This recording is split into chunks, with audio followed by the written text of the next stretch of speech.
So there are many classes of models that allow us to represent in a single concise representation a template over rich models that incorporate multiple copies of the same variable and also allow us to represent multiple models within as a byproduct of a single representation.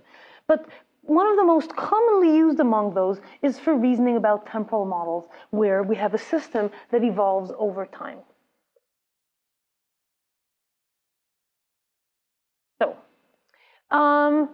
So let's look at what we have. We represent a distribution over temporal trajectories.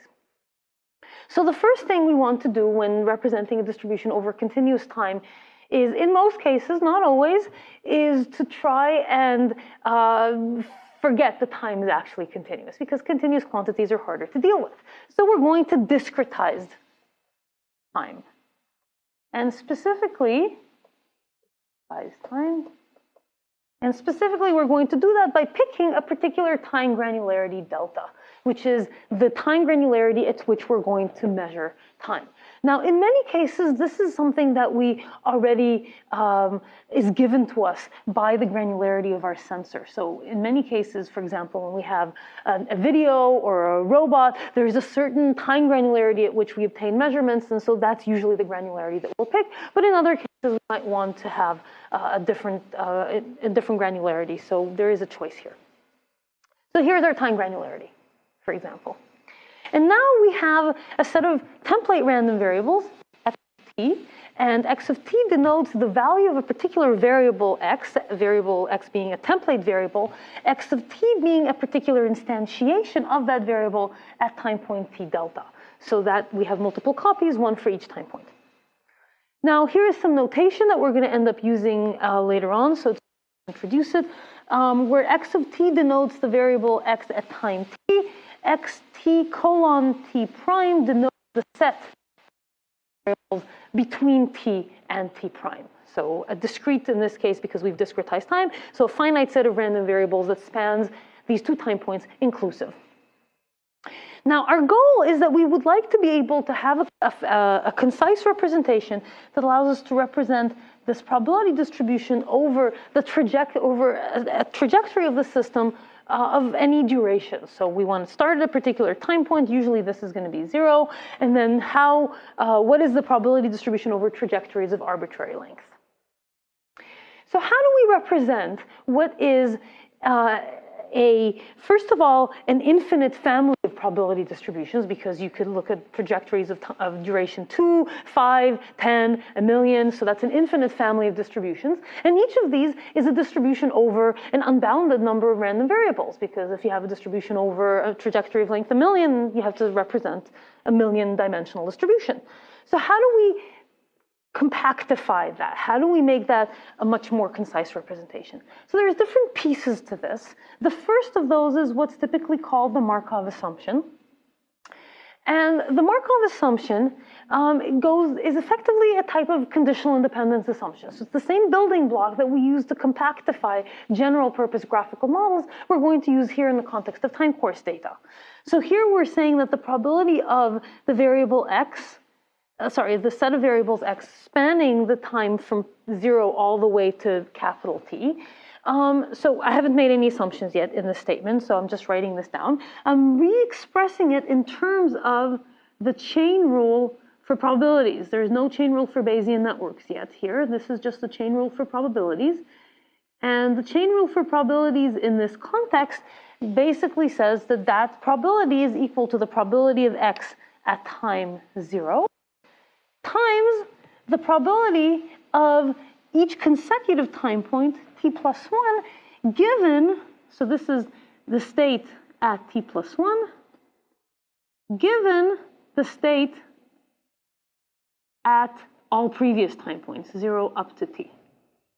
So this is not in any way an assumption. This is just a way of re-expressing this probability distribution in the way that time flows forward.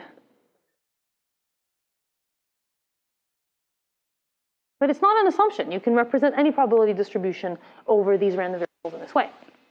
But now we're going to add this assumption. And this is an assumption. This is an independence assumption. And this independence assumption tells me that x of t plus 1, that is the state of time t plus 1, the next step, so this is the next step, is independent of the past given the present. So this is a forgetting assumption. Once you know the current state, you don't care anymore about your past. Okay? If you do that, we can now go back to this chain rule over here and simplify it. Because whereas before we conditioned on x up to 0, from time 0 to time t, now everything up to t minus 1 is conditionally independent, given, so all this is conditionally independent of t plus 1 given x of t, which means that I've allowed myself to move x of t here as the only thing that I'm conditioning on in order to determine the probability distribution of x t plus 1. So to what extent is this assumption warranted? So is this true? And let's take as an example, x equals the location or pose of a robot or an object that's moving. Is it the case that the location of the robot at t plus 1, so L of t plus 1, is independent of, say, L of t minus 1, just to simplify our lives, given L of t? Is this a reasonable assumption? Well, in most cases, probably not. And the reason is that it completely ignores the issue of velocity. Which direction are you moving and how fast? And so this is a classical example of where the Markov assumption for this particular model is probably too strong of an assumption. So what do we do to fix it? The one way to fix it is to enrich the state description so as to make the Markov assumption a better approximation. Just like any independence assumption, the Markov assumption is always going to be an approximation. But the question is how good of an approximation? And if we add, for example, v of t, which is the velocity at time t, and maybe the acceleration at time t, maybe the robot's intent, where its goal is, I mean, all sorts of additional stuff into the state, then at that point, the Markov assumption becomes much more warranted. Okay? And so that's one way of making the Markov assumption true.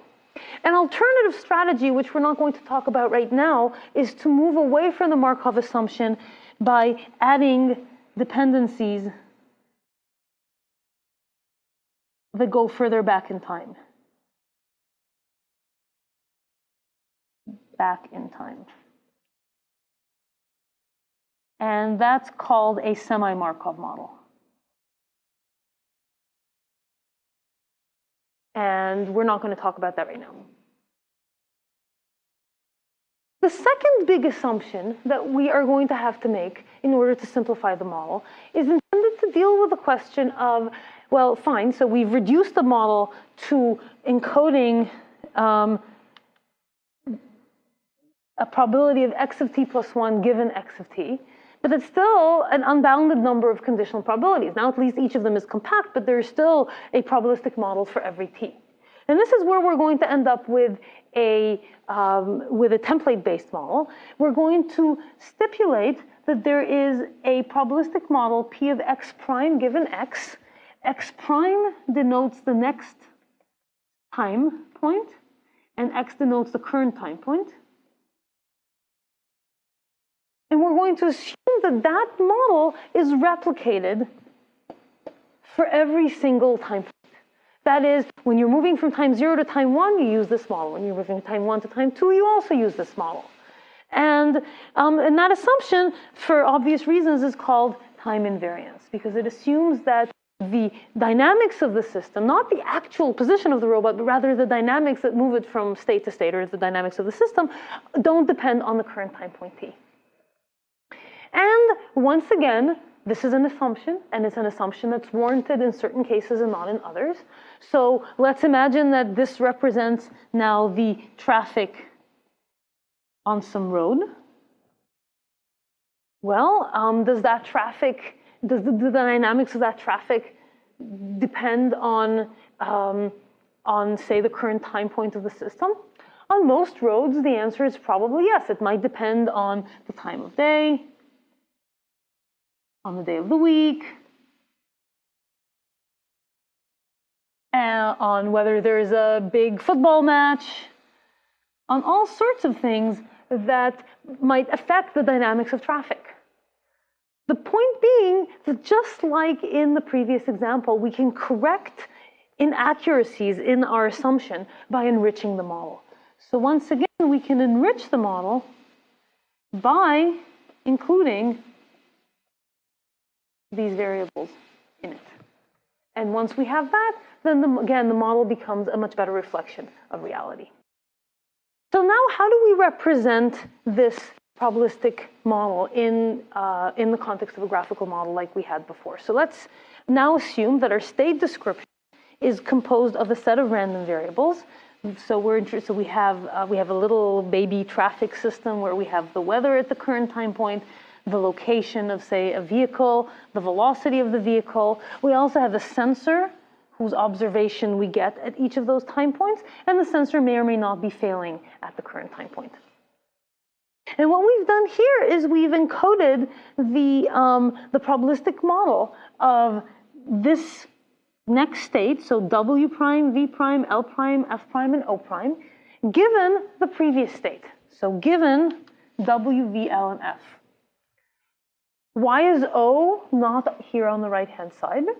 It's not here on the right-hand side because it doesn't affect any of the next state variables. So it would be kind of hanging down here if we included it. But since it doesn't affect anything, we don't choose to represent it.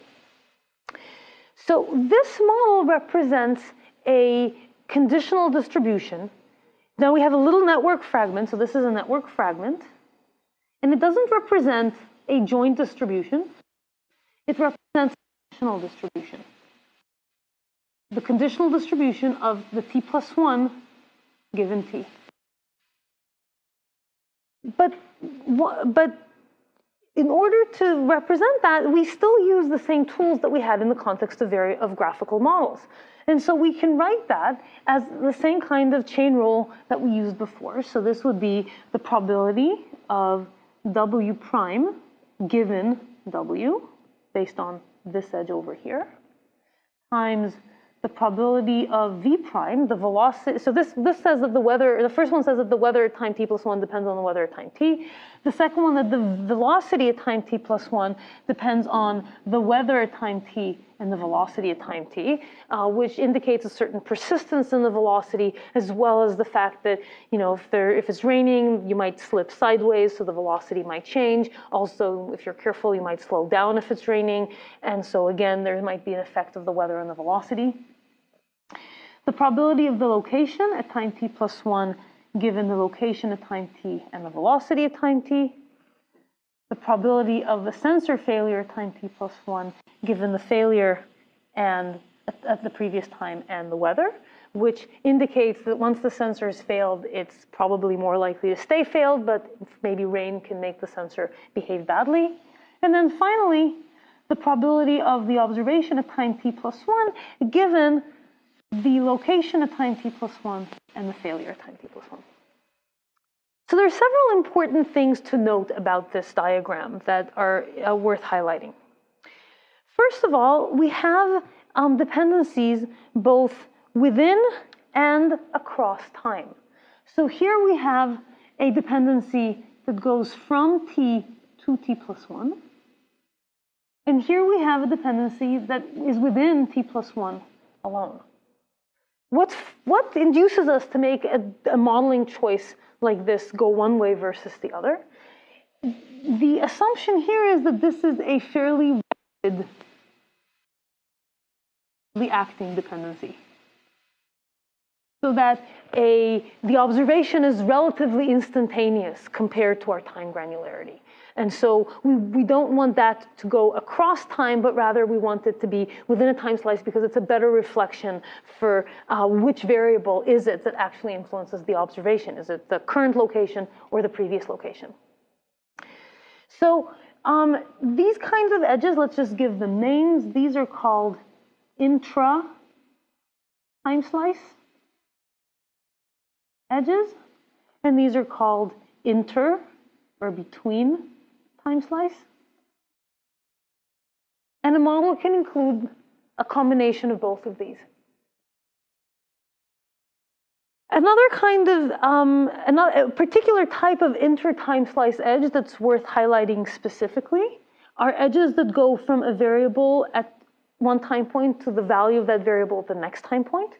These are often called persistence edges because they indicate the tendency of a variable to persist in state from one time point to another. Finally, let's just go back and look at the parameterization that we have in this model. So what CPDs did we actually need to include in this model? And we can see that we have CPDs for the variables on the right-hand side, the prime variables, but there's no CPDs for the variables that are unprimed, the variables on the left. And this is because the model doesn't actually try and represent the distribution over W, V, L, and F. It doesn't try and do that. It tries to represent the probability of the next time slice given the previous one.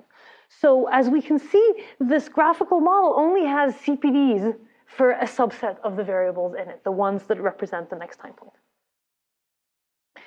So that represents the transition dynamics. If we want to represent the probability distribution over an entire system, we also need to provide a distribution over the initial state. And this is just a standard generic Bayesian network, which represents the probability over the state at time 0 using some appropriate chain rule. So nothing very fancy here. With those two pieces, we can now represent probability distributions over arbitrarily long trajectories. So we represent this by taking for time slice 0 and copying the time 0 Bayesian network, which represents the probability distribution over the time 0 variables. And now we have a bunch of copies that represent the probability distribution at time 1 given time 0. And here we have another copy of exactly the same set of parameters that represents time 2 given time 1. And we can continue copying this indefinitely, and each copy gives us the probability distribution of the next time slice given the one that we just had, and so we can construct arbitrarily long Bayesian networks. So to make this definition slightly more formal, we define the notion of a 2-time slice Bayesian network, also known as a 2TBN. And a 2TBN over a set of template variables x1 up to xn is specified as a Bayesian network fragment along exactly the same lines that we used in the example. The nodes have 2 copies. The next time state variables x1 prime up to xn prime, and some subset of x1 up to xn, which are the variables, the time t variables that affect directly the state at t plus 1. Okay. And because we want this to represent a conditional probability distribution, only the time t plus 1 nodes have parents and a CPD because we don't really want to model the distribution over the variables of time t. And the TTBN defines a conditional distribution using the chain rule, using something that looks exactly like the chain rule. So the probability of x prime given x is the product of each variable in time t plus 1, so only the prime variables given its parents, which may be in time t plus 1, time t, or a combination of both. A dynamic Bayesian network is now basically defined by a 2TBN, which we just defined, and a Bayesian network over time 0. So this is the dynamics, and this is the initial state. And we can use that to define arbitrary probability distributions for, probability distributions over arbitrarily long trajectories using what's called the unrolled network, or also called the ground network. And this is exactly as in the example that I showed. The dependency model for time 0 is copied from the BayesNet for time 0, and this is the transition is copied from the BayesNet that denotes the conditional probability for transitions. So before we conclude this lecture, let's look at an example of a dynamic Bayesian network that is a more realistic one than the simple examples that we've shown before. This is a network that was actually designed for tracking vehicles in a traffic situation. And so we can see that there are multiple variables here that represent both the position and velocity of the vehicle, both in an absolute sense. For example, this is x dot and y dot are the velocities, as well as various more semantic notions of location, like whether you're in the lane. There are contextual variables, such as left clear and right clear. The engine status, for example, as well as what the driver is currently doing. For example, the forward action and the lateral action. We can see that there are persistence edges that denote the persistence of various forms of the state from time t to time t plus 1, as well as a variety of these intermediate variables over here that allow us to represent the probability distribution in a more compact way by incorporating variables that do not persist, or at least in the simplified model do not persist.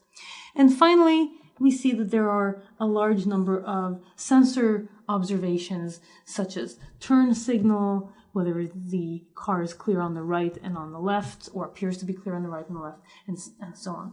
So this is a much more realistic model of how traffic evolves than the simplified one that we saw before.